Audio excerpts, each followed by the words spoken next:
Okay, hello, Divyangi. Good evening, sir. Good evening. So we discussed the last class the perpendicular axis theorem. So perpendicular axis theorem is applicable for the two-dimensional object. And what is perpendicular axis theorem? The moment of inertia about the z-axis is equal to the moment of inertia about x-axis and y-axis. Remember, the x-axis and y-axis are lying in the same plane. Here I have explained. Okay, so this is x-axis, this is y-axis, lying in the same plane, and body is lying in xy plane. Body is lying in xy plane, and if you want to find the moment of inertia about this axis, then you will write ix plus iy. So these axes can interchange also. Okay, these axes can interchange also. Not always z axis will be like this. Okay, so but you have to remember uh, two axes will be in the plane, then moment of inertia for the other axis. Okay, if you will find, then you will write sum of the moment of inertia for the other two axes that are in the plane. Okay, so x, y, and z axis should be perpendicular. First thing, for the perpendicular axis theorem to apply, x axis, y axis, and z axis should be perpendicular. Okay, all three axes should be perpendicular, but not necessary to pass from the center of mass. Okay, it is not necessary. X and y axis should be in the plane of the body.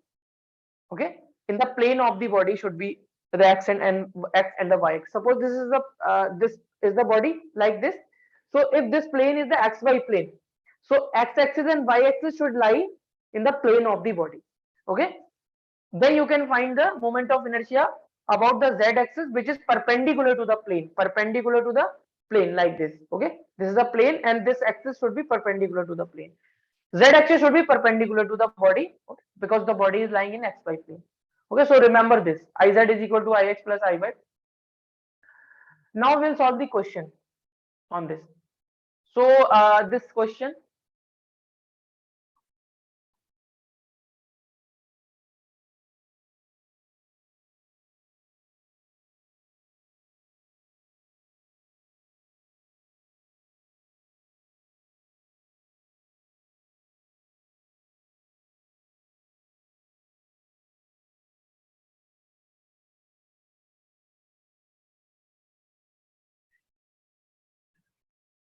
so a disk. This is a disk.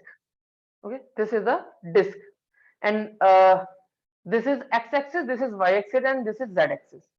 Three axes are there. So x and y and z-axis are perpendicular. Means you can say x, y, and z-axis are mutually perpendicular. And this is a disk. And this disk has the mass capital M and radius r.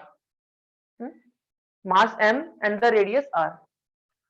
We have to find the moment of inertia about the x-axis. We have to find the moment of inertia about the x-axis. Okay, so in this question, how we will apply the perpendicular axis theorem? So for the perpendicular axis theorem, first see the axes which are in the plane of the body.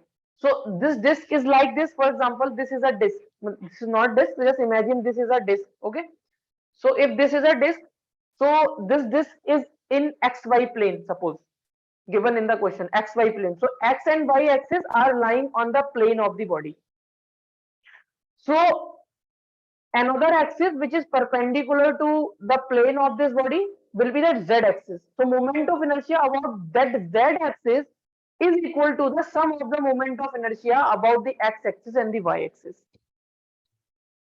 So you can just write here uh, the moment. This axis is like this. This is a z axis, na? This z axis is perpendicular to the plane of the body. The z axis is perpendicular to plane of body.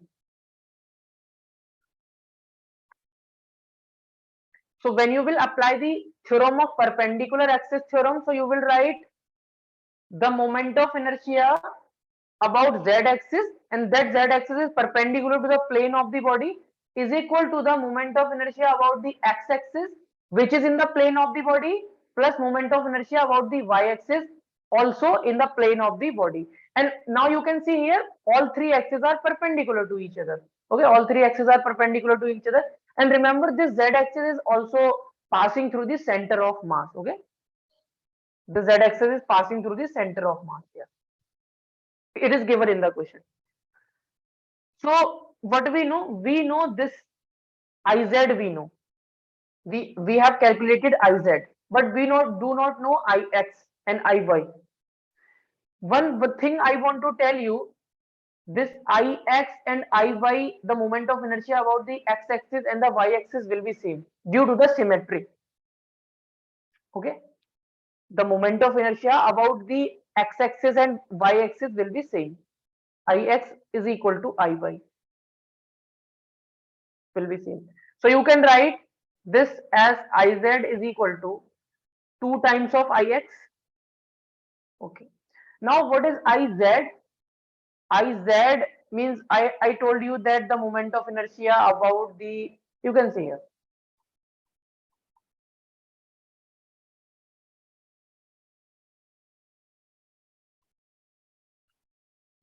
Disk about this axis which is perpendicular to the plane of the disk, mr square divided by 2. Mr square divided by 2. Okay. So we will write Iz as mr square divided by 2. M r square divided by 2 is equal to 2 times of Ix. So from here we can find the Ix. Ix will be mr square divided by 4. So this will be the answer. This will be the answer. Iy will also be this. Okay. If they will ask Iy, then you can find Iy is equal to mr square divided by 4. Now another question. Another question. Square lamina. This is a square lamina, and this is square. This is a square, so all side will be equal and given as a. This is z-axis, and remember this z-axis is given as perpendicular to plane of body. Plane of body. Z-axis is perpendicular to plane of body. This is x-axis and this is y-axis. So x-axis and y-axis and z-axis are mutually perpendicular, we know. Okay. And x-axis and y-axis are in the plane of the body. You can see here x-axis and y-axis are in the plane of the body, but it is given that z-axis is perpendicular to the plane of the body. Okay. And what they are asking, Iz they are asking. If they are asking Iz. So you can write x and y axis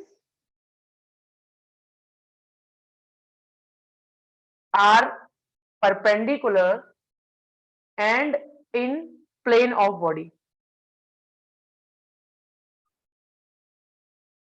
Okay.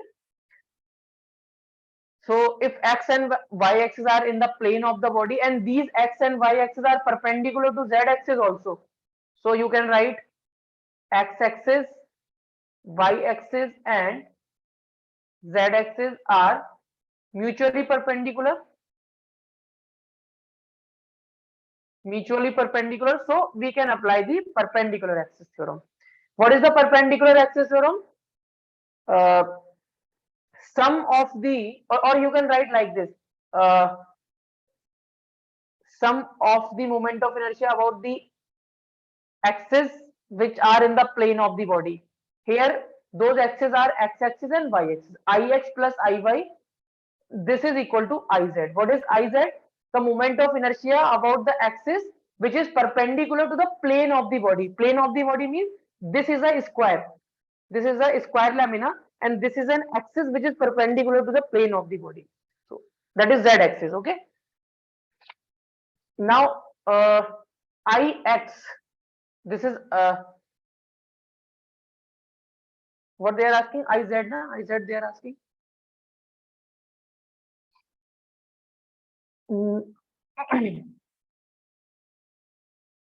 Okay. So this axis should be like this.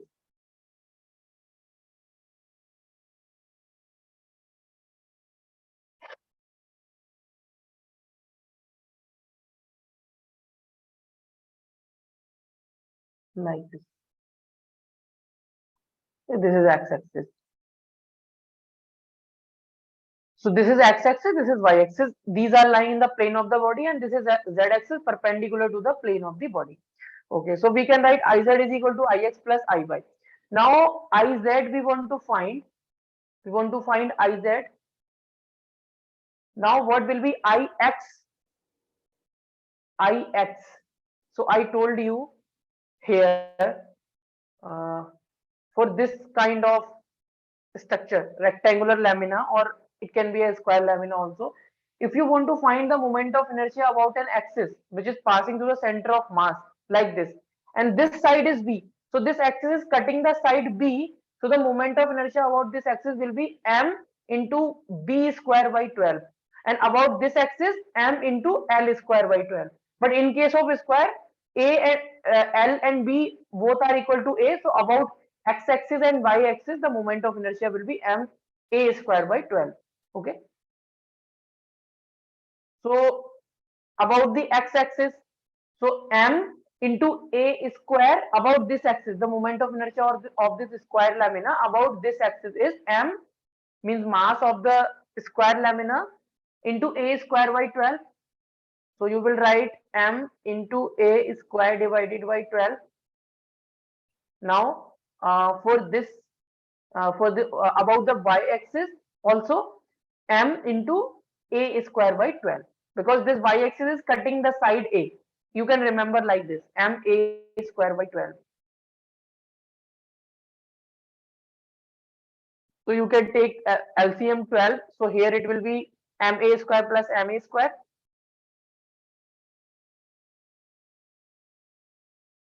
It will be 2m a square by 12. So it will become m a square divided by 6.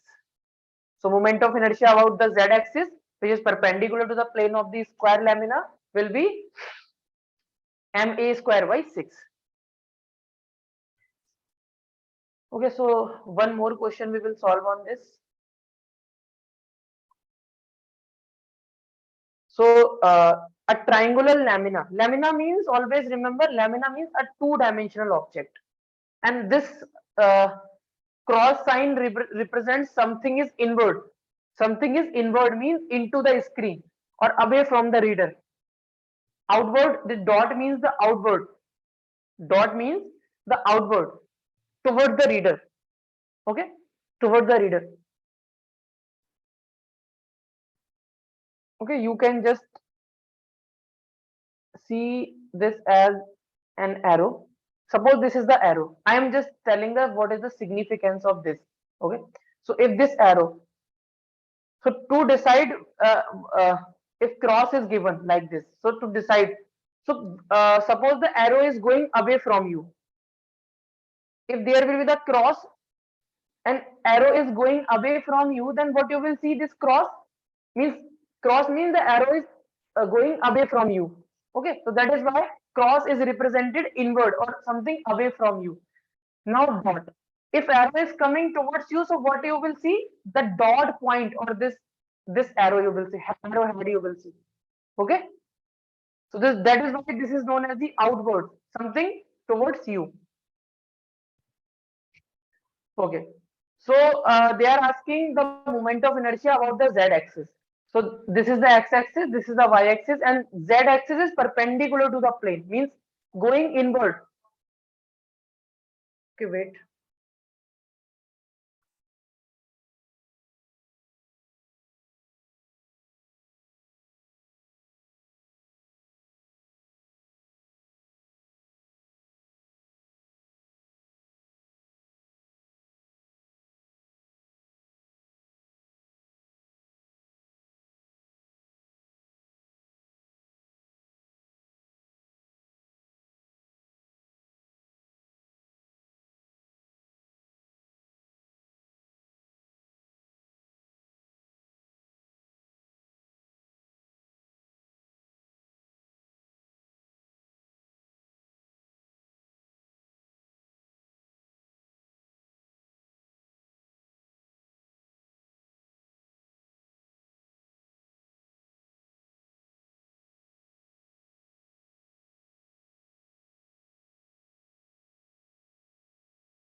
Okay, so this z axis, this z axis is going inward, axis which is perpendicular to the plane and going inward. Okay, and this is y axis and this is x axis. We want to find iz, so we can write iz is equal to ix plus iy, moment of inertia of this triangular lamina about this axis, plus moment of inertia about of this triangular lamina about this axis. Sum of the moment of inertia about this axis and this axis is equal to the moment of inertia about this axis. Okay, so iz we want to find, and we have ix. We know how to calculate ix and iy. I told you that here, how to calculate the moment of inertia of the triangle. So if there is a triangle and about the base of the triangle, if h is the altitude of the triangle and about the base of the triangle, the moment of inertia will be mass of the triangle multiplied by height of the triangle divided by 6, multiplied by height square divided by 6. Okay, mh square by 6.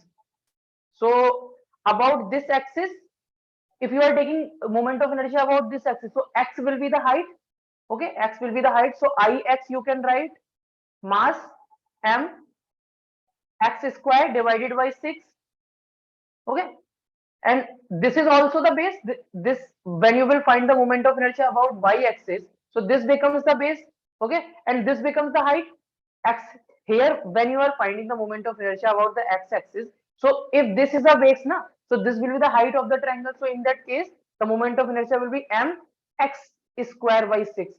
Okay, if you are finding the moment of inertia about the y axis, so this will become the height and this will become the base. So you will write mass into height square, that is x square by 6, for the moment of inertia about the y axis.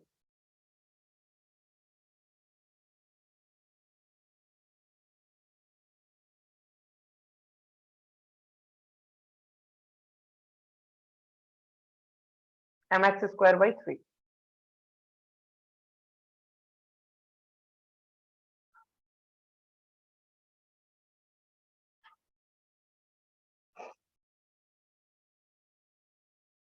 So these are some of the questions.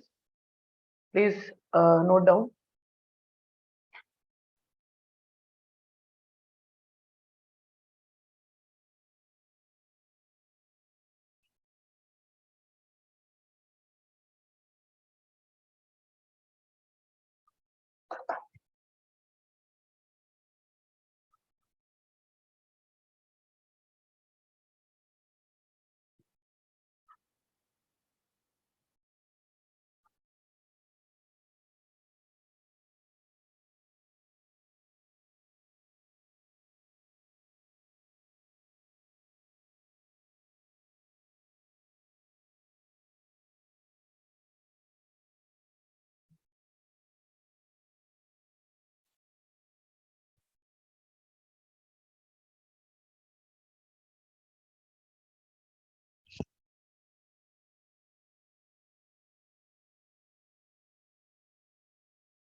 Completed?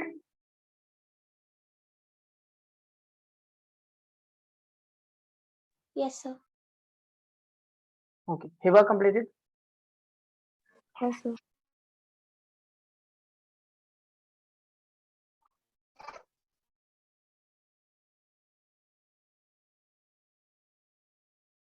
So after this, we will discuss the equations of motion for the rotational motion. For the linear motion, we discussed means what are the equations of motion. There are three equations of motion generally used. Okay. Uh, okay. Before that, we should discuss parallel axis theorem. Okay. In 2 minutes, we are just finishing it. And this parallel axis theorem is applicable to one-dimensional, two-dimensional, and three-dimensional objects. All kinds of objects. This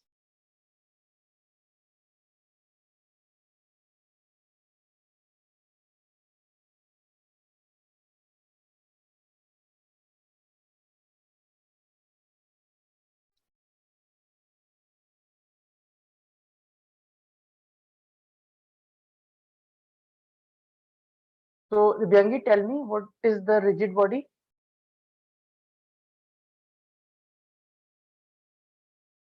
What is a rigid body?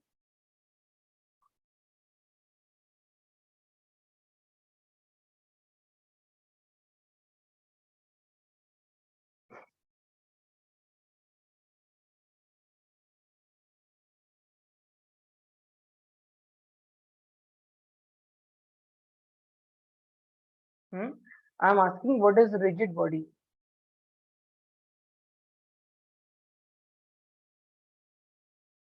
Hmm. With time, you can say, or if you are applying any force, okay, if you are applying any force and due to that force, the position of any two particle is not changing. That is known as the rigid body. So, if this is a rigid body and this is the center of mass of the rigid body, and this is the axis, okay, passing through the center of mass. And about this axis, the moment of inertia of this rigid body is ICM. ICM means the moment of inertia about center of mass. Moment of inertia about center of mass. There is another axis which is parallel to this axis.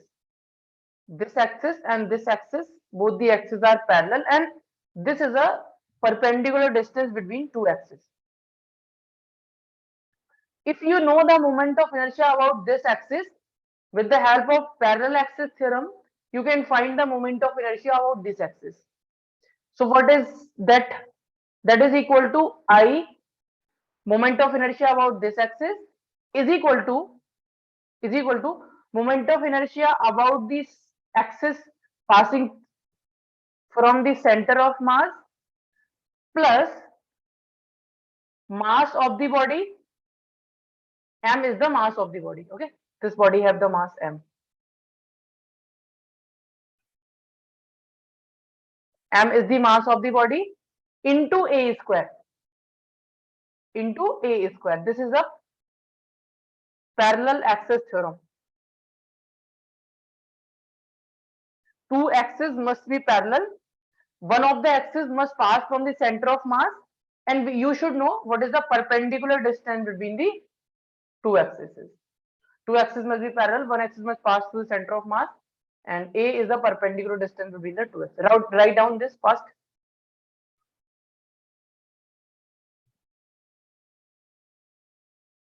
So further we will solve the question, then we will use this parallel axis theorem.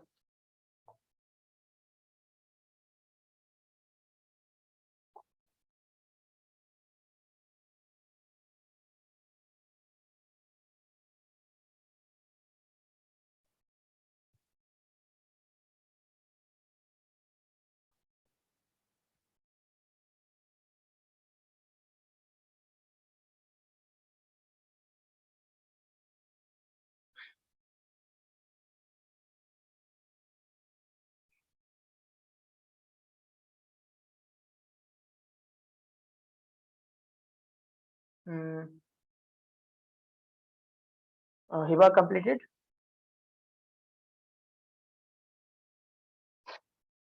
Yes, sir. Okay, write down these conditions. Means according to these conditions, you should apply this.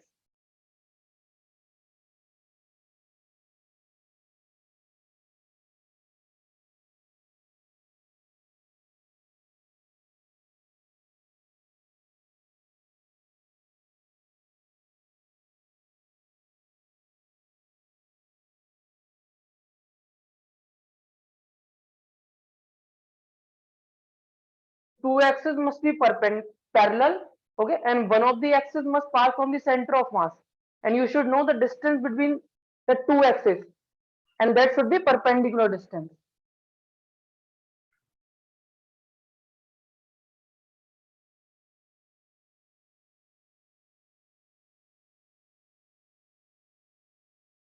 Done?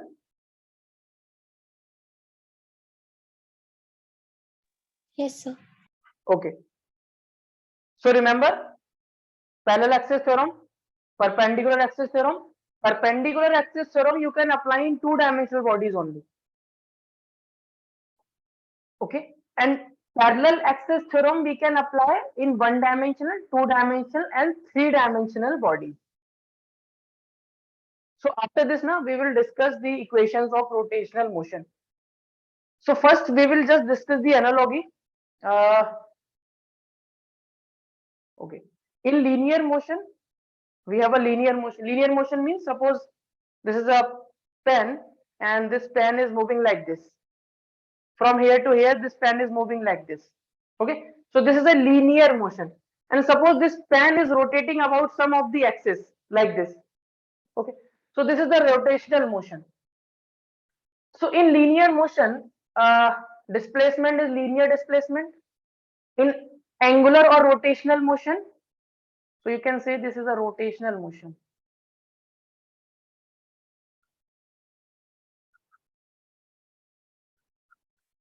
So in rotational motion, theta, we discussed the angular displacement.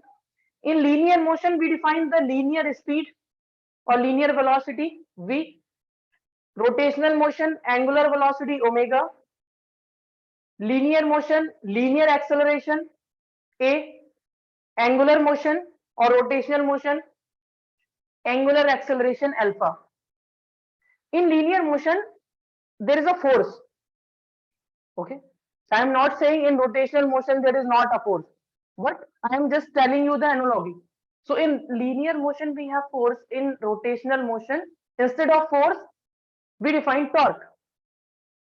Okay, and one more thing I told you, that in linear motion there is a mass, and instead of mass in rotational motion we have the moment of inertia.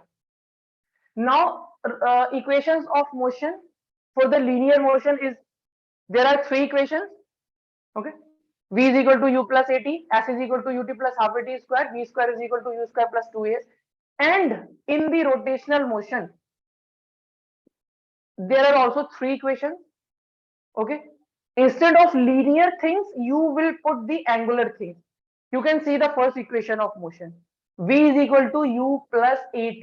What is v? V is the final velocity, u is the initial velocity, a is the acceleration. But remember, these equations of motions are valid only for the constant acceleration. Okay, these three equations and these equations of motions are valid only for the constant acceleration. Okay, constant acceleration.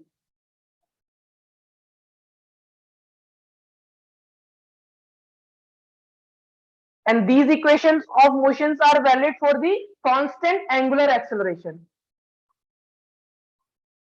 You can say constant alpha. Alpha is the angular acceleration. Now you can just compare both the equations. V is the final velocity of the body performing the linear motion. U is the initial velocity of the body performing the linear motion.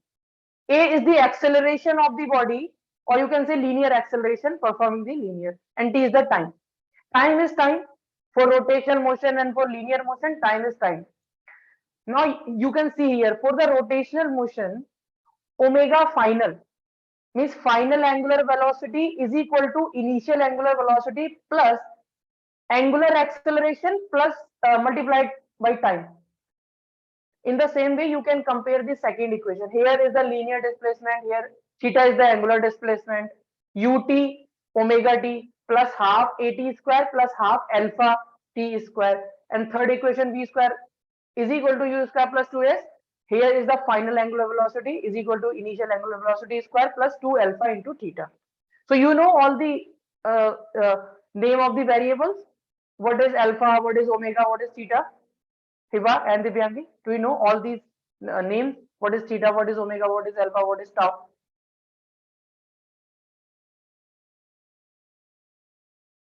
Yes, sir. Okay. So in the further question, we will use these equations of motion, and these equations of motions are valid only when there is a constant alpha. Okay. And one more thing you should remember, uh, like na in the kinematics, you applied these equations of motion. Suppose there is a body and moving with acceleration of 5 meter per second square and having some initial velocity. If they are asking the final velocity after some time, so in the rotational motion they will ask you, suppose a body is rotating with some initial angular velocity and some angular acceleration will be given. They can ask you the final angular velocity after some time, or uh, they can ask you final angular displacement. Okay, so you have to identify. Just write down.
Completed.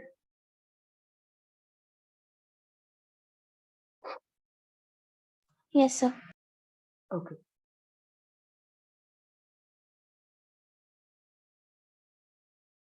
Okay. So we will define now We know that now force is equal to mass into acceleration.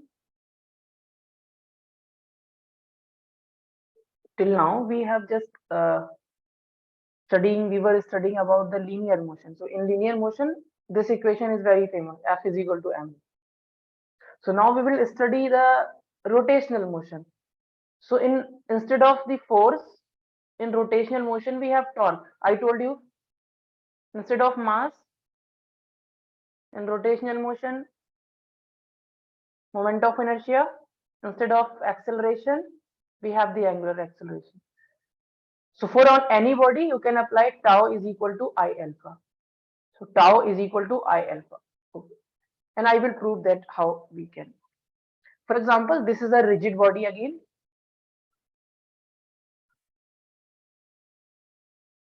This is a rigid body. Okay. And this rigid body is performing the rotational motion about this axis. About this axis, performing the rotational motion. Okay. Now we can consider this body is made up of large number of masses.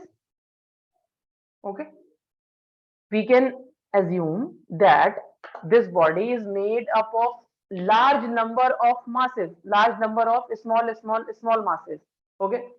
So I am just taking only three masses, but this body is made up of large number of masses. So one mass is there, one mass is there, and one mass is there. Three masses I have taken. And F1 is the force on this mass M1. So if force on this mass M1, so the acceleration of this mass will be A1 like this. Okay. And for this mass, if the force is F2, then the acceleration of this mass will be A2, because due to the force there will be the acceleration on the mass. Okay. And for this mass, oh, this is A3. Okay, you can write it A3. So for this mass M2, the force is F2. Force on the mass M2 is F2. So the acceleration is suppose A2. And this is A3, okay? This is F3, so this is A3. And this acceleration is just the tangential acceleration, okay? This is the tangential direction like this, in the direction of the force. Like this.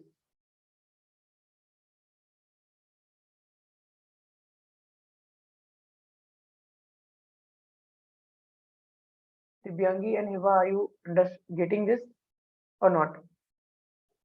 Yes, sir.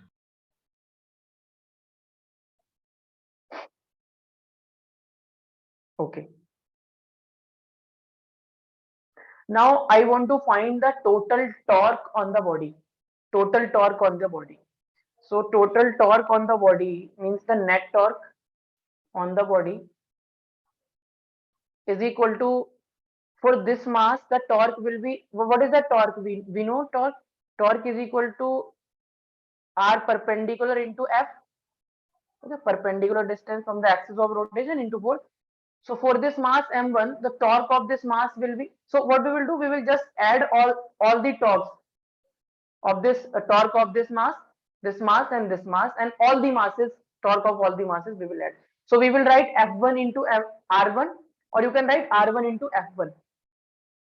So R1 into F1 plus, for this mass, this perpendicular distance, R2 is the R1, R2 and R3 are the perpendicular distance from the axis of rotation. So for this mass we can write R2 into F2.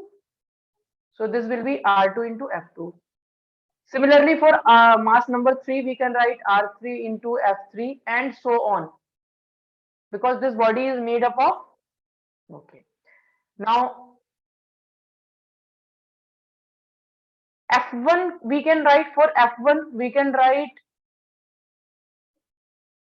M1 into A1, and F2 we can write M2 into A2. Okay. So for F1, I can write M1 into A1.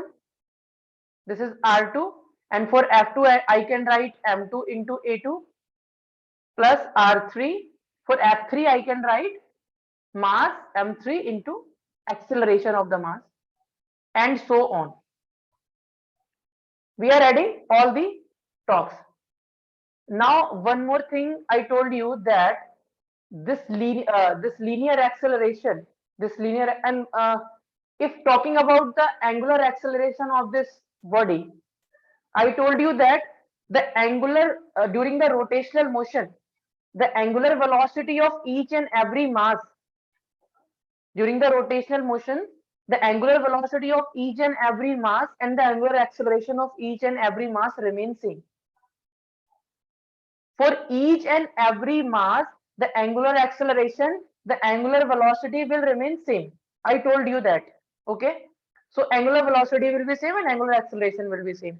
So uh, we can write A1. What I told you, the relation between the angular acceleration and the linear acceleration. Linear acceleration is equal to R1 into angular acceleration, and A2 can be written as R2 into alpha. A3 can be written as R3 into alpha, because alpha is same for all the masses. Now we can put the value of A1, A2, A3 here. So see what we will get. This is R1, M1. Instead of A1, we will put R1 into alpha, plus this is R2, M2. Instead of A2, we can write R2 into alpha, plus R3 into A3. Oh, R3 into M3. R3 into M3. For A3, we can write R3 into alpha. What is A? This A and this A and this A are the linear acceleration. So we are just defining the relation between the linear and the angular acceleration. Okay. So R1 is the perpendicular distance. Okay. So A1 is equal to R1 into alpha. A2 is equal to R2 into alpha. A3 is equal to R3 into alpha. So A3 is equal to R3 into alpha. And so on. And this story will go on, okay, because we are calculating for all the masses. So now I can write this as m1 into r1 square into alpha, m1 into r1 square into alpha. So this will be m1 r1 square into alpha, plus for this term I can write m2 into r2 square into alpha, m2 into r2 square into alpha, plus m3 into r3 square into alpha, plus and so on. Okay, now take alpha common. So what you have? You will have m1 r1 square plus m2 r2 square plus m3 r3 square. m1 r1 square plus m2 r2 square plus m3 r3 square plus and so on. Okay. So now this is the alpha. Can anyone tell me what is this whole value? What is this whole value? Hiba, can you tell me what will be this value m1 r1 square plus m2 r2 square m3 r3 square? Divyangi, anyone? Moments of inertia for all particles. You are right. These are the moment of inertia. This, what is this? m1 r1 square is the moment of inertia of this mass about this axis. What is m2 r2 square? m2 r2 square is the moment of inertia of this mass about this axis. m3 r3 square is the moment of inertia of this mass, and we are adding all the moment of inertia. Means for all the masses we are adding the moment of inertia. So what we will get? We will get the total moment of inertia of this body about this axis, that is I, and this is the torque, net torque. So what we get? Torque net on the body is moment of inertia into alpha. You can compare this mass into acceleration.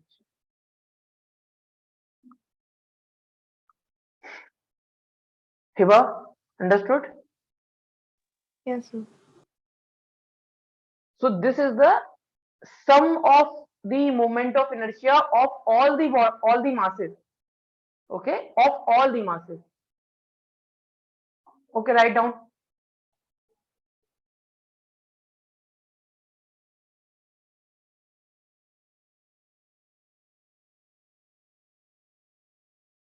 Remember, this body is rotating about this axis. This is the axis basically, okay? This cross sign is representing the axis. And I told you that the angular velocity of all the masses in the rotational motion remains same, and angular acceleration also remains same.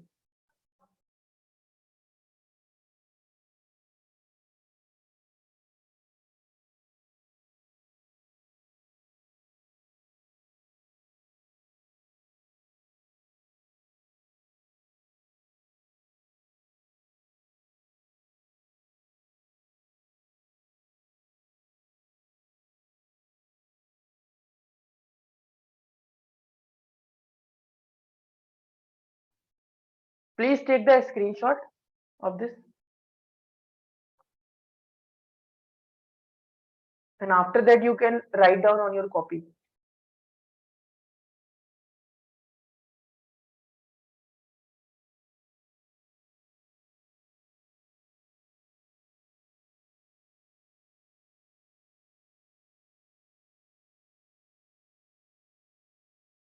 Done? Yes, sir. Better take the screenshot, Hiba, and done. Hiba completed? Yes, sir. Okay. Take the screenshot fast.